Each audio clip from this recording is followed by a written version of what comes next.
प्रणाम, कैसे हैं आप सब। तो गर्मी का मौसम है, एक बारिश भी पड़ चुकी है, तो अब अचार बनाने का सीज़न आ गया है। तो आम का अचार बनाने का तरीका सबका अलग अलग होता है और सभी बहुत अच्छे बनते हैं, पर हम कैसे बनाते हैं आज वही रेसिपी हम शेयर करेंगे। तो अचार बनाने के पहले कुछ ज़रूरी 3-4 बातें जो हैं इसके बारे में, अचार डालने के लिए तो पहले वो समझ लेते हैं और ये सबको फॉलो करना चाहिए। अचार बहुत सिंपल है बनाना, बस कुछ बातों का ध्यान रखना ज़रूरी होता है, तो बस वही हम बता रहे हैं। तो सबसे पहली बात तो ये है कि अचार हमेशा जब एक बारिश आ जाए ना, प्री मॉनसून जो होता है, अच्छी झमाझम बारिश हो जाए जब आपके यहाँ, उसके बाद जो आम आते हैं उस आम से अचार डाला जाता है। तब क्या होता है, उन आमों में ना जाली आ चुकी होती है। आम तो पहले भी आते हैं, उससे भी डालते हैं, ऐसी बात नहीं है नहीं डालते, लेकिन जो पहली बारिश के बाद जो आम आते हैं ना, उससे अचार बहुत अच्छा बनता है। और क्योंकि उसमें जाली आ चुकी होती है तो उससे अचार बहुत ही बढ़िया डलता है और खाने में उसका स्वाद बहुत ही अच्छा आता है। ये तो पहली बात हो गई। दूसरी बात, आप आम ले आए, मीडियम साइज़ के लेना, बहुत बड़े बड़े नहीं, क्योंकि मीडियम साइज़ के जो आम होते हैं ना, उससे पीसेस सही कटते हैं, मतलब सही साइज़ के कटते हैं। बड़े बड़े आम लोगे तो उसके पीसेस भी कई सारे कटेंगे, तो वो कई बार एक से नहीं कटते हैं। हालांकि कोई हर्जा नहीं है, बड़े बड़े कट जाते हैं, कोई छोटे कोई बड़े। तो बड़े पीसेस क्या होता है, वेस्ट होता है। तो सही रहता है कि मीडियम साइज़ के आम लो, एक से पीसेस कटे, जो अगर आप परस भी रहे हो तो वेस्ट नहीं हो रहा खाने में, भले ही आप। तो ये हो गया। दूसरा ये कि आम जब आप ले आते हैं तो उसको बहुत अच्छे से धोना है, उसमें मिट्टी लगी होती है कई बार, या कुछ दाग वगैरह होते हैं, क्योंकि हम छिलके सहित आम का अचार डालते हैं ना, तो उसको धोना बहुत बहुत ज़रूरी है। ठीक है, एक बार अच्छे से धो लिया आपने, आप चाहो तो हल्का सा ब्रश से या हाथ से ही निकल जा रहे हैं दाग धब्बे, तो पर यह है कि अच्छी तरह से आपको धोना हो। और इस तरह के कटे फटे आम हैं अगर, तो वो आपको नहीं लेने हैं। देखो हमने धोया है तो पानी कितना गंदा सा हो गया है। तो भले ही आम कितने भी साफ़ क्यों ना लग रहे हों, पर आपको बहुत अच्छे से एक एक आम को रगड़ के धोना है। ठीक है।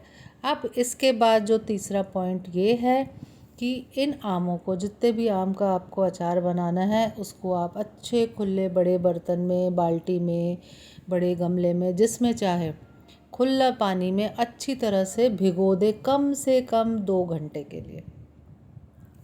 क्योंकि आम से उसकी गर्मी निकलनी बहुत ज़रूरी है, इसीलिए भिगोया जाता है। और सिर्फ अचार डालने के लिए आम नहीं, आप गर्मी में कोई फल भी लाते हैं ना, जैसे तरबूज हो गया, खरबूजा हो गया, या अपने खाने वाले आम ही क्यों ना हो, तो सबको 1 आधे घंटा भिगो के आप उसके बाद आप फ्रिज में रख दो, फिर उसको खाओ। नहीं तो हम फ़ायदे के लिए फ्रूट्स खाते हैं, पता लगा उल्टा हमको नुकसान हो गया। गर्मी निकालनी बहुत ज़रूरी होती है। तो अभी अचार की बात कर रहे हैं, तो अचार के आमों को भी अच्छी तरह से कम 2 घंटे आपको भिगोना है, उसकी गर्मी निकल जानी बहुत ज़रूरी है। और एक बात और ध्यान रखने की जो है वो ये कि जब आपको अचार बनाना है, मतलब आप जब बिल्कुल मेंटली रेडी हो कि हाँ हमको आज अचार डालना ही है, तभी आप आम लेके आना और पूरा ये सब प्रोसेस करना। क्योंकि आम बहुत जल्दी फिर पक भी जाता है, धीरे धीरे सॉफ्ट पड़ने लगेगा। आम हमेशा अचार के लिए अच्छा हार्ड वाला कड़ा कड़ा सा लेना, ठीक है, जिसमें अच्छा गूदा हो। तो अब 2 घंटे भिगो दिए, उसके बाद इसको इस तरह से चादर में हमने फैला दिया है। आम अच्छी तरह से सूखा होना चाहिए। अब ये सब चीज़ें ध्यान रखनी है कि बिल्कुल मॉइस्चर नहीं होना चाहिए, बिल्कुल गीला नहीं होना चाहिए। जो बर्तन, चम्मच, आपके हाथ, जो भी आप यूज़ कर रहे हो अचार बनाने के टाइम, वो बिल्कुल सूखा होना चाहिए, साफ़ सुथरा होना चाहिए। तो इस तरह से आम सूख गए, उसके बाद उसका ऊपर का, जहाँ ऊपर का भाग काट के इस तरह से हम घर में काटना प्रेफर करते हैं, आप चाहो तो बाज़ार से भी कटवा सकते हो, कोई हर्जा नहीं है। पर हम बाज़ार से प्रेफर इसलिए नहीं करते क्योंकि उनके ये आम कटना कैसा है, साफ़ है नहीं है, हाथ कैसे हैं उनके, किस तरह से हैं, उसके बाद उसको आपको आके धोना पड़ेगा आम को, है ना। बाज़ार से आप कटवा के लाए हो तो उसके बाद आपको धोना पड़ेगा, तो उसकी तो कितनी सारी खटास तो ऐसे ही निकल जाएगी। तो हम खुद काटना प्रेफर करते हैं। पर अगर आप नहीं काट सकते हैं, कोई सुविधा नहीं है, तो बेशक बाज़ार से कटवा लीजिए, लेकिन उसको एक बार आप साफ़ ज़रूर कर लें क्योंकि उसमें मिट्टी विट्टी कचरा वचरा ना हो। अच्छा, तो इस तरह से सारे आमों को काट लेंगे आपके मनचाहे पीसेस में। जिस तरह से आपके बड़े आम हैं तो उसको 4 या 5-6 पीस जो भी होते हैं। और हमारे तो इस बार मिक्स टाइप के आम आ गए थे, छोटे भी हैं बड़े भी हैं, तो उस हिसाब से हमने सारे आमों को काट लिया है। और इस तरह से बीच से गुठली निकालते जाएंगे और एक पतली सी कागज़ जैसी परत होती है ना, वो निकलती है, तो उसको भी निकालते जाना है आपको। आप देख पा रहे होंगे साइड में हम गुठली अलग करते जा रहे हैं फाकों से। तो सारे आमों को इस तरह से काट लेना है। और अब साथ साथ आपको जिस बरनी में आप इसको रेडी करने के बाद डाल के स्टोर करके रखेंगे, मर्तबान में जिसमें भी आप स्टोर करेंगे, उसको भी आपको तैयार करके रख लेना है अच्छे से धो के। अगर आप नया ला रहे हैं उसको भी, या आपके पुराने हैं जो हर साल यूज़ करते हैं ना, जनरली अपने घरों में होते ही हैं, वही यूज़ किए जाते हैं, तो उनको भी निकाल के और अच्छे से धो के साफ़ करके स्टरलाइज करके। आजकल धूप कितनी निकलती है, तो 2 घंटा आप धूप दिखा लें उसको, तो उसको भी तैयार करके रख लेना है आपने। और एकदम साफ़ सुथरा सूखा होना चाहिए वो भी, ठीक है। अब हमने जो आम लिए हैं अचार बनाने के लिए, वो लिए हैं 6 किलो। तो हमें ये आइडिया था कि 6 किलो लेंगे तो उसकी गुठली वुठली निकलने के बाद 5 किलो करीब बच जाना चाहिए, तो 5 किलो का अचार डालेंगे। तो पर क्या हुआ है कि हमने 6 किलो आम लिए, उसकी गुठली वुठली सब निकाल दी अच्छे से, और जो बचा है अब अचार डालने के लिए वो है ये 4 किलो। तो अब जो भी हम बताएंगे आपको अब हिसाब किताब मसालों का, वो 4 किलो के ये कटे हुए पीसेस के हिसाब से, जो रेडी पीसेस हैं अचार डालने के लिए, 4 किलो के हिसाब से हम आपको बताएंगे। तो अब इधर अचार के लिए ये आम काट लिए हैं। अब इसको इस तरह से फैला के रख दीजिए आप 2-3 घंटे। चाहो तो धूप में 2 घंटा दिखा लो ऊपर से पतली सी दुपट्टा या कुछ डाल के, जाली डाल के, या हमने तो अंदर ही रख दिया था तो वो सूख गया था आराम से। बहुत ड्राई नहीं करना है कि एकदम ही बिल्कुल सिकुड़ सा जाए, कुछ जान ही ना बचे, कुछ उसमें रस ही ना बचे। इस तरह के देखो होना चाहिए सूखने के बाद, ठीक है ना। हमने रात भर के लिए ऐसे ही छोड़ दिया था हॉल में और सुबह तक ये बिल्कुल तैयार थे। 4 किलो ये वाले कटे हुए आम हैं। अब इसके लिए हमको कितना मसाला चाहिए, बिल्कुल परफेक्ट नाप है, वो हम बता रहे हैं आपको। अब एक चीज़ और ध्यान रखनी है कि जो भी मसाले, नमक वगैरह हम इसमें यूज़ कर रहे हैं, आपको जो डेली यूज़ करते हो वो मसालदान से नहीं लेने हैं, बिल्कुल ताज़े फ्रेश मसाले लेने हैं, साफ़ वाले, ठीक है। तो यहाँ हमने लिया है मोटी वाली सौंफ जो आती है ना, वो ही लेनी है अचार के लिए। तो ये 4 किलो अचार के लिए है 200 ग्राम सौंफ। हींग पाउडर जब हम डालेंगे तो हम बताते हैं आपको, ठीक है। हींग अच्छी क्वालिटी की लीजिएगा। हल्दी डलेगी 100 ग्राम। मिर्ची जो हम यूज़ कर रहे हैं वो तीखा लाल वाली, जिसमें कलर भी आता है और तीखापन भी है, वो वाली यूज़ कर रहे हैं। आपको तीखापन नहीं चाहिए है तो आप देगी मिर्च, जो कश्मीरी मिर्च कलर वाली आती है, वो यूज़ कर सकते हो। तो मिर्ची हमने यहाँ ली है तीखा लाल वाली 200 ग्राम, ठीक है। अगर आप कलर वाली सिर्फ यूज़ कर रहे हो तो वो ही करना, वो 100 to 150 ग्राम भी चलेगा। साथ में मसाले हम साथ साथ डालते जा रहे हैं और बताते जा रहे हैं आपको। तो एक साफ़ सूखी हुई हमने बड़ी परात ले ली है क्योंकि मसाले ज़्यादा हैं। तो यहाँ हमने राई ली है, जो येलो वाली दाल वाली राई आती है ना, दाल की तरह होती है, उसको शायद तुरिया राई कहते हैं। आप दुकान में ना राई की दाल बोलोगे ना तो मिल जाएगी आसानी से, पूरी दाल की तरह येलो येलो छोटी छोटी सी होती है। तो राई की दाल 300 ग्राम और नमक आधा किलो, मतलब 500 ग्राम। हमने बताई दी है कि तीखा लाल वाली है तो वो 200 ग्राम लिए हमने। और मेथी दाना लेंगे 50 ग्राम। मेथी वैसे तो हमेशा साबुत डाली जाती है बिना पीसे, बट हमारे मेथी के दाने थोड़े बड़े बड़े थे तो बिल्कुल एक बार इसको हमने पल्स किया है। आप नहीं करेंगे तो भी चलेगा, मेथी हमेशा साबुत डाली जाती है। पाउडर डालोगे ना तो अचार कड़वा हो जाएगा और मेथी दाना हमेशा कम डलेगा। अब ये सौंफ है 200 ग्राम, तो इसको भी हमने पल्स मोड पे दरदरा सा पीस लेना है। तो ये बिल्कुल पाउडर नहीं होना चाहिए, 80% इसमें सौंफ रहनी चाहिए और 20% हल्का सा ये पिस जाना चाहिए, मतलब हल्का हल्का पाउडर सा। तो आप देख पा रहे होंगे इस तरह का है, सौंफ ज़्यादा है इसमें और पाउडर कम है। तो सौंफ को भी 1-2 बार 3 बार पल्स मोड पे कर लेंगे। तो सौंफ भी मिला लेंगे। मिर्ची आप हमेशा टेस्ट के हिसाब से डाल सकते हैं और नमक जो डाला है बिल्कुल परफेक्ट है। नमक अचार में थोड़ा सा तेज़ ही डलता है। नमक और तेल जो है ना वो प्रिजर्वेटिव का काम करता है, क्योंकि अलग से कुछ प्रिजर्वेटिव अचार में नहीं डलते हैं। नमक और तेल ही प्रिजर्वेटिव है हमारा, यही सालों साल इसको ठीक रखता है अचार को। हल्दी 100 ग्राम ले ली है और इधर हमने जो खाने वाला चम्मच होता है ना अपना, जिससे खाना खाते हैं, उससे अभी 2 चम्मच भर के हींग डाली है।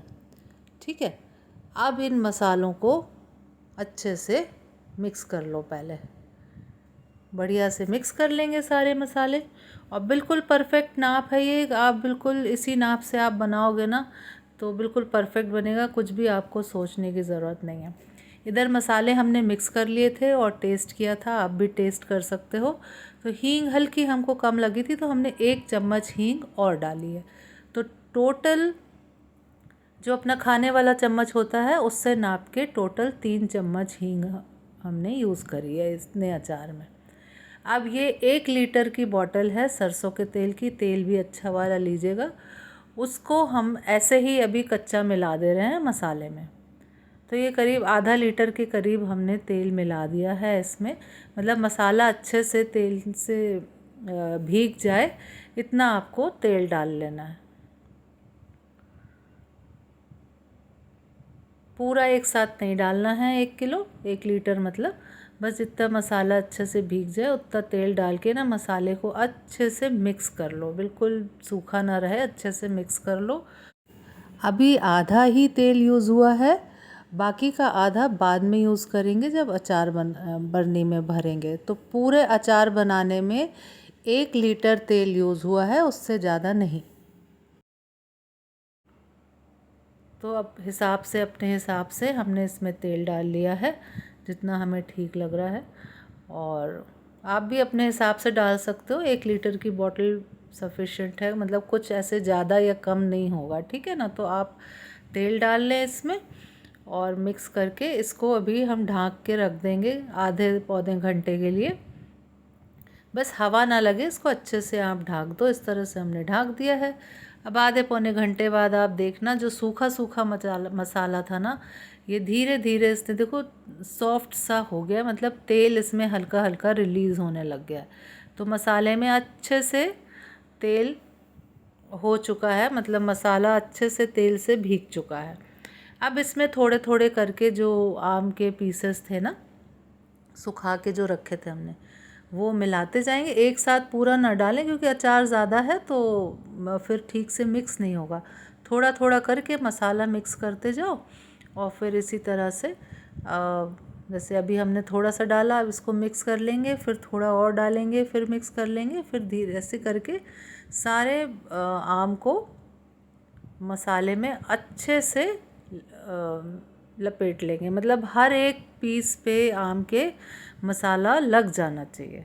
और सबसे बेस्ट होता है अपने हाथ से करो तो अपना इंडियन खाना जो होता है वो हम लोग आँखों से और हाथ से ही बनाते हैं, है ना। मतलब आँखों से देख के समझ जाते हैं चीज़ें सही है कि नहीं, हाथ से छू के समझ जाते हैं कि मसाले सही डले हैं कि हाथ से ही डाले जाते हैं। तो नाप नाप के तो अब बताने लगे हैं, पर हाथ से ही, अंदाज से ही सब किया जाता है ना। तो हाथ से अच्छे से आप मिला लें, हाथ सूखे हों, साफ़ हों, इस चीज़ का ज़रूर ध्यान रखना है आपको। एक एक आम के पीस में अच्छे से मसाला लग जाए, उसको मिला लेना। और बिल्कुल परफेक्ट मसाला है, आप देख पा रहे होगे, ना कम है ना ज़्यादा है, बिल्कुल हिसाब से मसाला डला है इसमें। तो जो भी हमने नाप बताया है ना आपको मसाले का, वो बिल्कुल परफेक्ट है। और अगर आप कम बना रहे हो तो उस हिसाब से आप क्वांटिटी कम कर लो मसाले की, अगर आप ज़्यादा बना रहे हो तो इसी हिसाब से क्वांटिटी को मसाले की बढ़ा लेना। तो इधर आम अच्छे से मसाले से कोट हो गया है। अब इसको भी हमने रख देना है इस तरह से ढाँक के। अब क्योंकि ये क्वांटिटी ज़्यादा है तो हम इस तरह से बनाते हैं। अगर हम कम बना रहे होते 1 किलो 2 किलो तो हम डायरेक्ट बर्नी में ही डाल देते, ठीक है। तो ये अगर आप कम बना रहे हो ना तो ये स्टेप करना ज़रूरी नहीं है, आप डायरेक्ट बर्नी में ही मसाला मिक्स करके आप बर्नी में डाल दो। हमने क्या किया है, जैसे मसाले को आधे घंटे के लिए छोड़ दिया था ना, हमने आम को भी इस तरह से मसाले में लगा के और 3 से 4 दिन के लिए रख दिया है ढाँक के। बस आपको ये ध्यान रखना है कि हवा ना लगे, मॉइस्चर ना जाए, इसमें गीलापन ना जाए, नहीं तो ये अचार ख़राब हो जाएगा, ठीक है। और नहीं तो आप सीधे बर्नी में ही डाल दो। पर 2 दिन बाद देखो, उसको हम चेक कर रहे थे तो हल्का हल्का तेल रिलीज़ करने रख दिया है। जब मसाले में मिलाया था तो सूखा सूखा था, है ना। और अब देखो ये 3 से 4 दिन बाद इसने अच्छे से तेल रिलीज़ कर दिया है। मसाला और मतलब आम ने अच्छे से सब कुछ सोक कर लिया है बहुत अच्छे से। तो बस अब इसको अच्छे से एक बार मिक्स कर लो। ज़रूर ध्यान रखें, जो भी कड़छी चम्मच आप अचार के पास ला रहे हो निकालने के लिए, मिक्स करने के लिए, वो हमेशा सूखा होना चाहिए। अचार यूज़ करने के लिए भी, जब खाने के लिए भी निकालते हैं ना, तो भी चम्मच आपको सूखा ही यूज़ करना है। अब ये बर्नी हमने साफ़ कर ली थी अच्छे से। अब इसमें नीचे डाल देंगे तेल। हम कच्चा तेल ही यूज़ करते हैं, आप चाहें तो तेल बॉईल करके एक बार अच्छे से धुआं निकलने तक गरम कर लो सरसों के तेल को, और फिर ठंडा करके फिर यूज़ कर सकते हो। पर हम इसी तरह से कर लेते हैं, कोई फ़र्क नहीं पड़ता। तो बर्नी में नीचे भी तेल डाल दिया है, क्योंकि अचार ज़्यादा है तो तेल नीचे तक जाने के चांसेस कई बार कम होते हैं, नीचे तक भीगे रहने अचार के, तो इसलिए थोड़ा सा तेल नीचे भी डाल दिया है। अब इस अचार को बर्नी में भर लेंगे, अच्छे तरीके से उसको भर लेंगे। बीच बीच में हिला हिला के उसमें जगह बनाते जाएं और इसको भर लीजिए बर्नी में, जो भी आपकी बर्नी है उसमें। और आप देख भी पा रहे होगे कि अचार में मसाला बिल्कुल परफेक्ट है, अच्छी तरह से एक एक फाँक में लगा हुआ है मसाला। तो अचार जब खाने के लिए भी यूज़ करोगे ना, तो आपको मसाला भी मिलेगा और उसकी जो फाँक है वो भी मिलेगी। तो ऐसा नहीं है कि बस आम ही आम है, मसाला कम है, बिल्कुल परफेक्ट है। अब ये बर्नी में ऊपर तक भर दिया है और ऊपर से भी थोड़ा सा तेल डाल देंगे, ताकि तेल ऊपर तक रहे, ऊपर से सूखा नहीं रहना चाहिए अचार, है ना। अच्छे से दबा दबा के भरें अचार को, बिल्कुल जगह नहीं रहनी चाहिए बीच में ज़रा भी। तो ये ऊपर से तेल भी डाल दिया है, ऊपर से सूखा नहीं होना चाहिए। अब इसको 6 से 7 दिन की धूप दिखा लें, अचार बिल्कुल खाने के लिए तैयार हो जाएगा। अब एक चीज़ और, कि जब भी आपको डेली यूज़ के लिए अचार चाहिए, है ना, तो उसको छोटी बर्नी में आप निकाल के रख लो। हर बार इसी कंटेनर से आपको नहीं निकालना है, एक छोटी बर्नी में निकाल लो आप छोटे कंटेनर में, और उसको यूज़ करो। जब वो ख़त्म हो जाए तो दोबारा साफ़ चम्मच से, सूखे चम्मच से बड़ी बर्नी से निकाल के फिर उसको रीफ़िल कर लो। इसी तरह से डेली यूज़ के लिए करना है आपको। और जो मेन बर्नी है ना बड़ी वाली, उसको आप अच्छे से एयर टाइट बंद करके फिर अंदर रख दो। आप हमारी बताई हुई टिप्स एंड ट्रिक्स यूज़ करके अगर अचार बनाएंगे तो सालों साल ख़राब नहीं होगा। कलर थोड़ा चेंज हो जाता है समय के साथ, पर अचार कभी ख़राब नहीं होगा। जब हमारी मम्मी लोग अचार डालते थे, दादी या नानी, तो हमेशा एक बात कहते थे कि अचार बनाते समय हमेशा शुद्धता का बहुत ध्यान रखना चाहिए। आप खुद भी स्वच्छ हों, साफ़ सुथरे हों, कोई बीमारी ना हो, मन से खुश हों, तब अचार डालना चाहिए। और अचार जब यूज़ करते हैं, निकालते हैं, तो भी झूठे मूठे हाथ ना लगे अचार में। ये सब चीज़ों का आपको बहुत ध्यान रखना चाहिए।